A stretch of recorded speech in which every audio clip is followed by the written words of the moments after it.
It reacted. Something's inside his right shoulder. The bullet. Mr. Von Karma. You.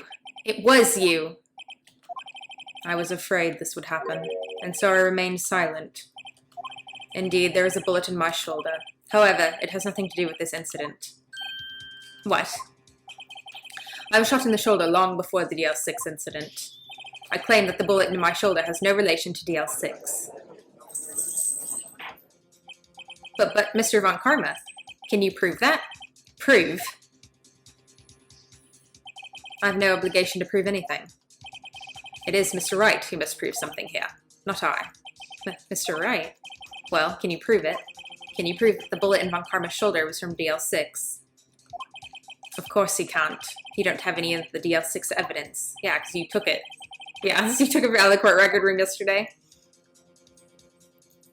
With no proof, you cannot convict me of any crime. So sorry, Mr. Wright. No, I'm the one who's sorry, Mr. Von Karma. What?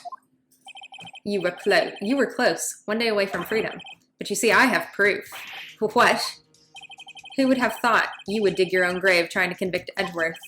I can link that bullet in your shoulder to the DL6 incident. And here's my final proof. Oh, God.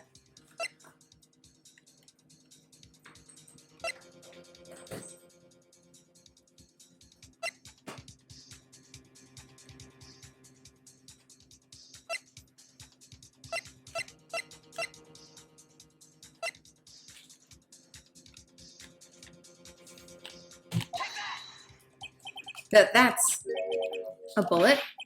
Where did you get that? This is a bullet used in the DL6 incident. This was taken from the heart of the victim, Mr. Gregory Edgeworth. The bullet is preserved quite nicely with all the ballistic markings intact. Ballistic markings. You may recall the term. It came up in the first trial 2 days ago. Ballistic markings are the fingerprints of a weapon. A bullets fired from a gun are marked with the weapon's unique pattern. By examining the markings, you can tell which weapon fired the bullet. It's quite accurate. We have 2 bullets in our possession. One, the bullet removed from Gregory Edgeworth's heart. The other, Von Karma. Mr. Von Karma, is a bullet buried in your shoulder. You can analyze both bullets. Then, if the markings match, we would know that both bullets had been fired from the same gun. The very same pistol. In other words, the murder weapon that killed Gregory Edgeworth. Mr. Von Karma, you will let us remove the bullet from your shoulder. Then we'll compare the ballistic markings to those on this bullet. And solve this case once and for all. Well, Mr. Von Karma.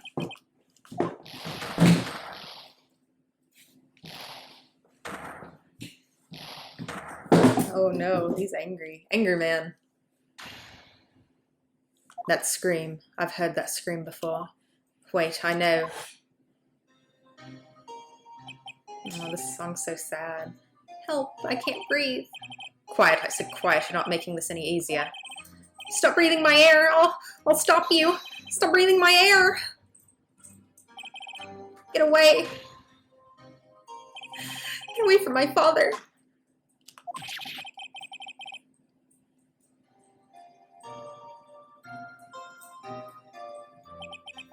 It's that scream I heard in the elevator 15 years ago. Von Karma, it was you who screamed. Mr. Von Karma. Only you would dare defy me. So it was you. You and your father are my curse. Your father shamed me with the penalty on my record. And you left a scar on my shoulder that would never fade. I'll bury you with my bare hands. Death, death.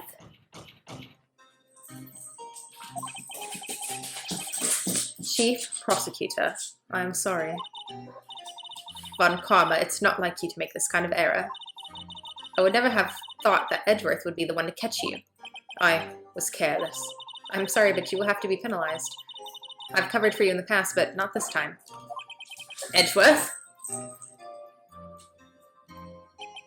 It was a shock, like none I had ever known. Me, penalized. It took hours for me to regain my composure. Suddenly I found myself in the darkness. I was in the court record room. I must have wandered in there without thinking where I was going. The room was pitch black. The lights must have gone out. I went out into the hall and felt my way to the elevator. I pressed the button, but nothing happened. Then there was a noise. I was in pain, a horrible burning pain in my shoulder. Just then the lights came back on. The elevator door opened before my eyes.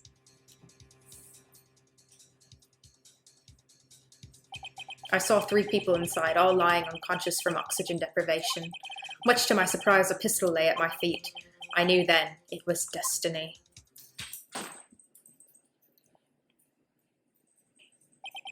In his last moments, Gregory Edgeworth was still unconscious. He died, never knowing who had shot him. Later, he spoke through a medium, blaming Mr. Yogi. He was fooled. It was the perfect crime.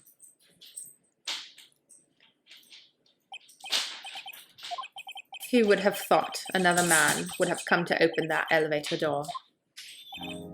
Judge, what are you doing? Do your job. Bring an end to this miserable charade. Now, end it. But very well.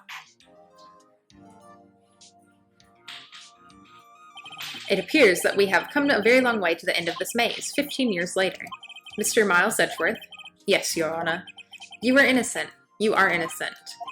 As you said, it was all a nightmare. Yes, Your Honor. This court finds the defendant, Mr. Miles Edgeworth, not guilty.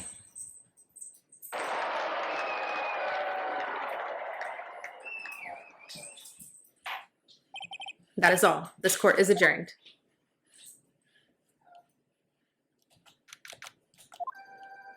Nick, we did it. Did you see his face? Von Karma looked even paler than usual.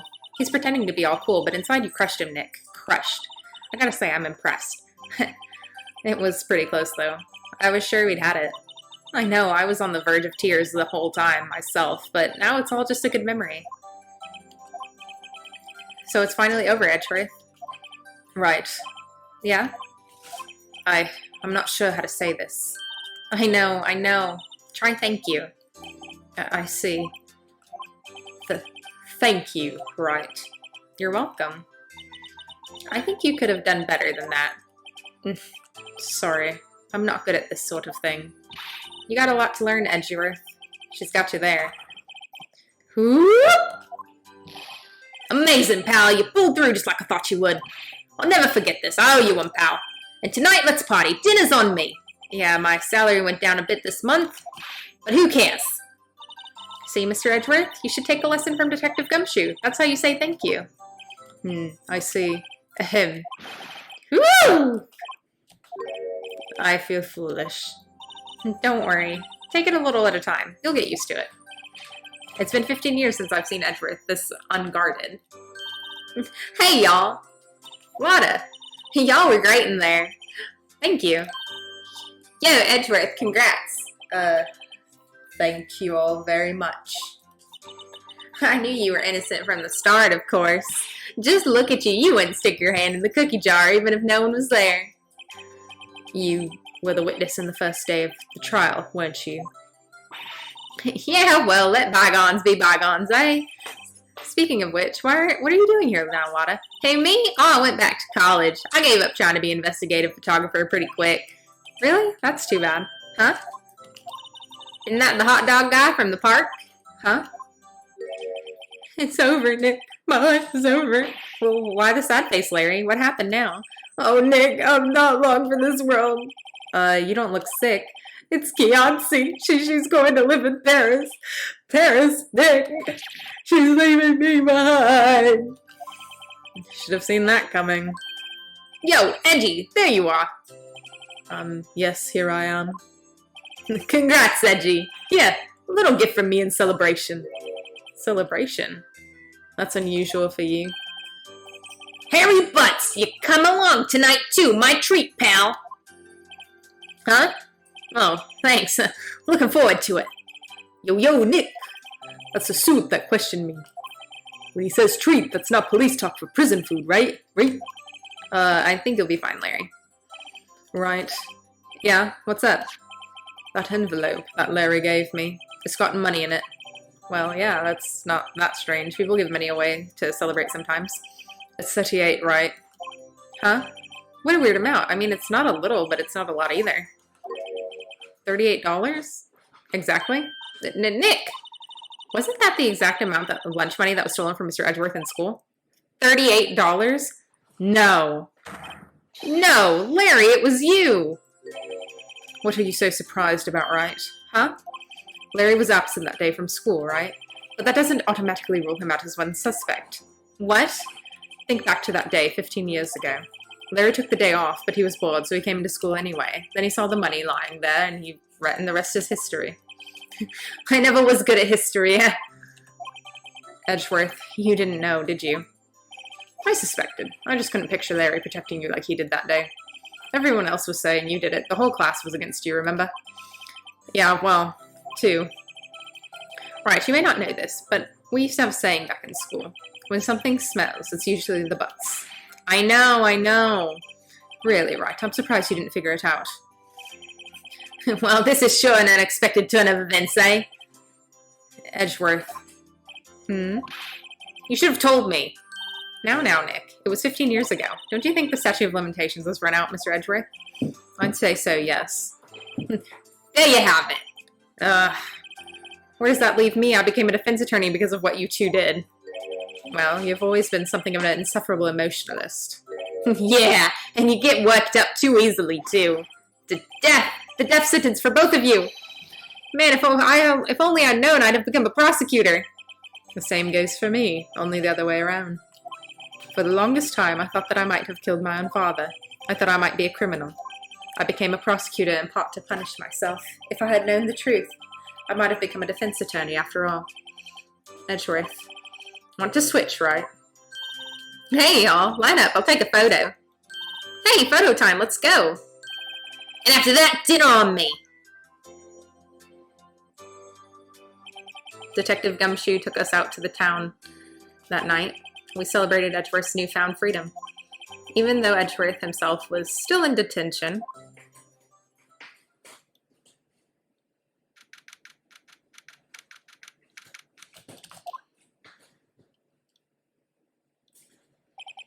Wow, I went a little overboard yesterday. My head hurts. Huh? It's still only 5. Maybe I should go back to sleep. What's this? A letter? Good morning, Nick.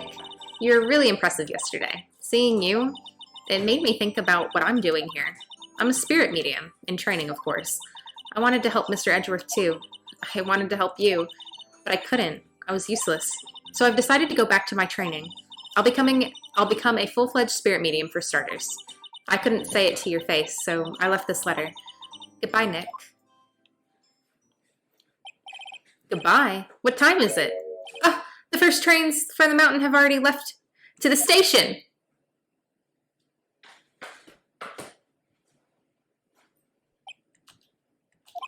I guess I'm too late. Hey! Nick! Maya! So, you're leaving? Yeah. It's hard being a spirit medium who can't talk to spirits. And I think you'll do fine without me, Nick. Be good, okay?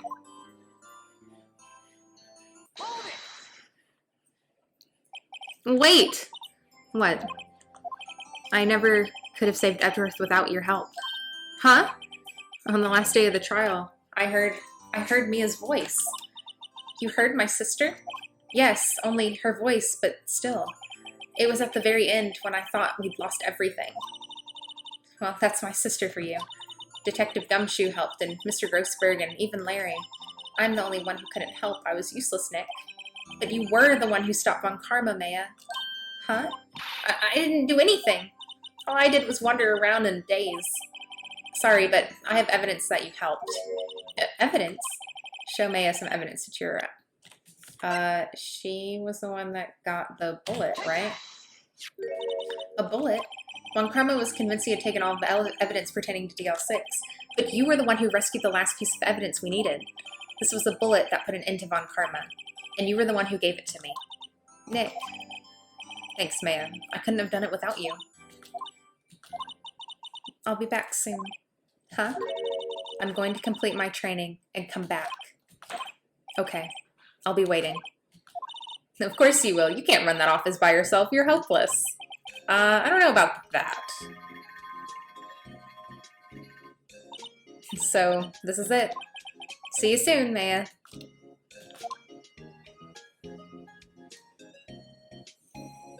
Aw, so cute. Look at her. Thanks, Nick.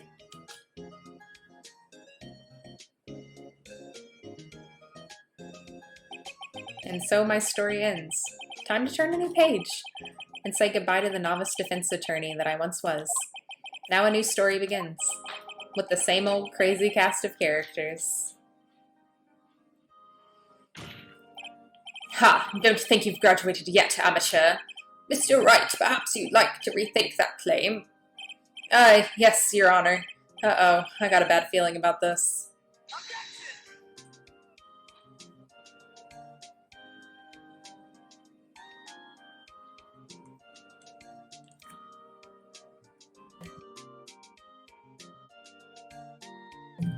Hey, pal, Mr. Edgeworth came down to the precinct to wish me a Happy New Year. Talk about a pleasant surprise. Whoop! Detective Gumshoe! Then he hung his head low and went right back outside. Kind of like he was embarrassed or something. Strange, huh?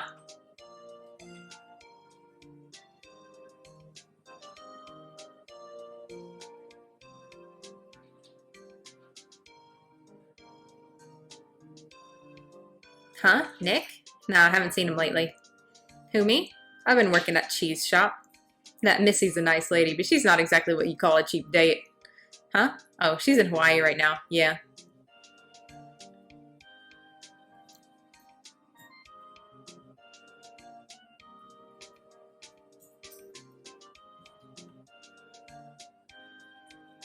Who? Right. Yeah, I remember him.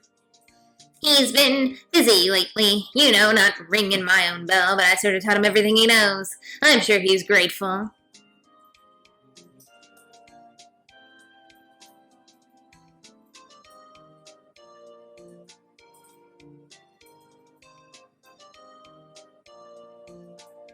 Phoenix Wright. Ah, the defense attorney, for whom I wrote that affidavit, yes. Of course you should know I've taken over management for the Gatewater Hotel recently. Should you be in the area, please stop by.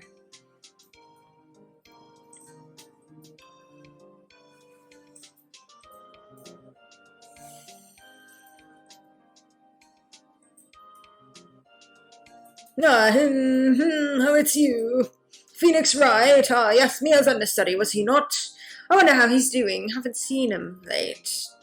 Ah, the days of my youth, like the scent of fresh lemon, you see.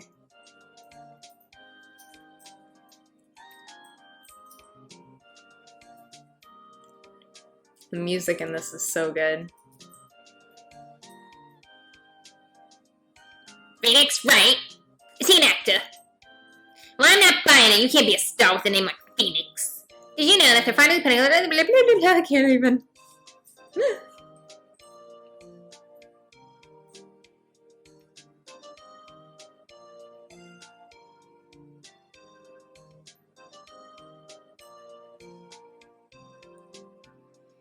I'm pleased to announce the Pink Princess. Oh man, I can't even read it. Oh, I'm keeping my face out of the public eye till the show's over. I wouldn't want to ruin any kid's dreams, you know?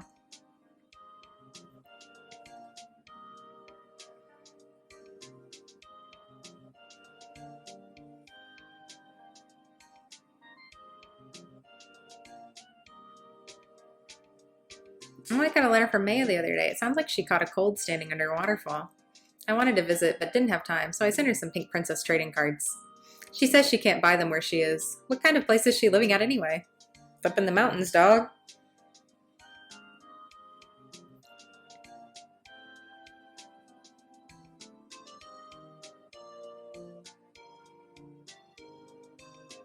Right, who's that? You want to talk? Let's talk Pink Princess, alright? But you know, I snuck into the studio the other day. And I saw her, the one inside the Pink Princess suit. Ugh, what a dog. It was kind of a shock for a boy of my tender age. Oh my god, how rude.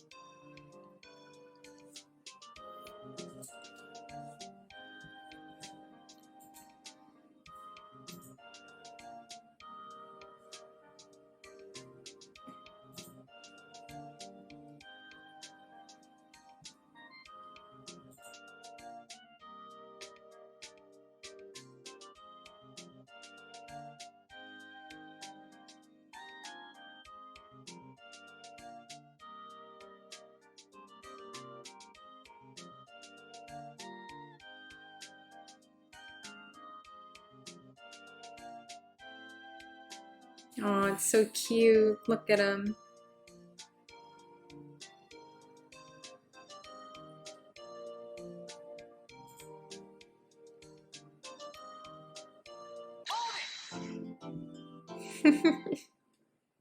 We did it, gang.